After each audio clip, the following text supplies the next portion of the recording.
Hello everyone, I am Grand Royson, welcome to new video. Today I am going to discuss Yuji Itadori Shrine Curse Technique. Jujutsu Kaisen's 2-week-long break has certainly proven to be worth it, as fans finally got to witness the protagonist of the series, Yuji Itadori, fulfill his potential in this week's chapter.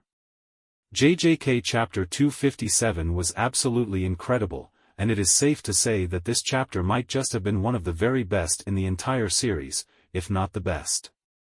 The chapter saw Yuji fight against Sukuna, dominating him in moments of battle with rather ease. Yuji had already awakened one curse technique before, however, with his awakening, he finally gained access to his second curse technique, which is the Shrine, or Mizushi, and this technique is one that fans are very familiar with.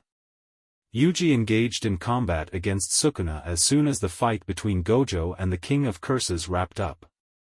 As fans know, Gojo ended up losing his life in the battle against Sukuna, and that triggered a raid led by the students against the King of Curses. Of course, during this raid, the chances for victory for the sorcerers were quite low. This was down to the fact that Sukuna was quite powerful and had just reincarnated into his true form. Yuji was always going to be at the forefront of things in the battle against Sukuna, and he played a massive role in the fight, even though he ended up losing to him many times. While Sukuna did not acknowledge Yuji's skill, what he did acknowledge was the fact that Yuji had a never-say-die attitude. It is this attitude that allows Yuji to get back up again and try his luck against Sukuna. Thankfully, Yuji had gained reverse curse technique, and this allowed him to heal from damage repeatedly. With the help of all the other sorcerers, Yuji was able to find chinks in Sukuna's armor, and in JJK Chapter 256, he finally delivered a powerful black flash to the King of Curses. This black flash was absolutely incredible and it damaged Sukuna tremendously. More importantly, this black flash finally allowed Yuji's hidden potential to be unlocked. Now, for the very first time, Yuji has unlocked his full potential, and he is incredibly powerful at this point in the story. On top of already having one powerful cursed technique, known as blood manipulation, Yuji has now gained another power, and potentially even the ability to hit black flashes at will, all of which combine to be the most significant power-up that fans that thing in Jujutsu Kaisen over the years. Yuji certainly awakened the power of blood manipulation a while ago. This was made clear to the fans in the many chapters where he fought against Sukuna. It was explicitly stated that Yuji ended up devouring death paintings for to-9, and that ended up giving him access to this cursed technique. However, it was also made clear in the chapter that blood manipulation is not Yuji's only cursed technique.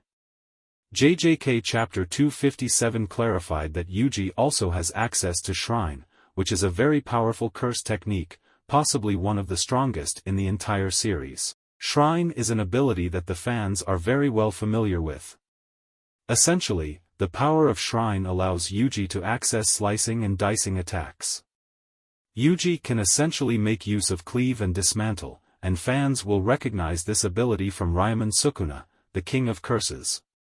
Sukuna uses the very same curse technique and it allows him to chop up his enemies and damage them greatly in battle. Now, Yuji has awakened the very same power and it has certainly aided him tremendously in battle. Although he failed to damage him with this ability, he did push the King of Curses on the back foot. Yuji was able to slice across a pillar with a clean cut of dismantle, and, at the same time, he later attempted to chop off Sukuna's leg, only for the King of Curses to counter in time to avoid having a limb chopped from his body. When it comes to the strength of Yuji's Shrine, fans know that it is incredibly powerful. The Shrine is an amazing curse technique, possibly one of the strongest that the fans have seen in JJK. As such, merely awakening the Shrine ensures that Yuji becomes one of the strongest individuals in the entirety of the JJK series. When it comes to how strong is, however, what fans know for now is that the output of his Shrine isn't all that great. This was confirmed by Sukuna himself in JJK Chapter 257. However, the reason for this is simply that Yuji has just awakened this curse technique. It will take him some time to learn the ins and outs of the Shrine, and then adjust the power of Mizushi accordingly. At the same time, Yuji will learn how to perform his cuts faster, instead of them taking a lot of time and giving the opponent a chance to retaliate, just as Sukuna did in the previous chapter. Another thing that the fans should keep in mind is that Yuji's shrine is very different from Sukuna's shrine. In the case of Sukuna, he can simply launch slashes from distance or do point-blank damage. In the case of Yuji, the technique works in a slightly different manner. Yuji is able to touch things and then have scissors form around them. These scissors show Yuji which part of the object to chop, and then the object is subsequently chopped off. According to Sukuna, this curse technique is slightly different from his own, in the sense that it takes some time to work, and at the same time, the process of cutting things is slightly different. Sukuna believes this is down to the fact that the technique is utilized by a different user and it exists in a different era, both of which affect how a technique is utilized and what it does. Still, the cursed technique is essentially the same.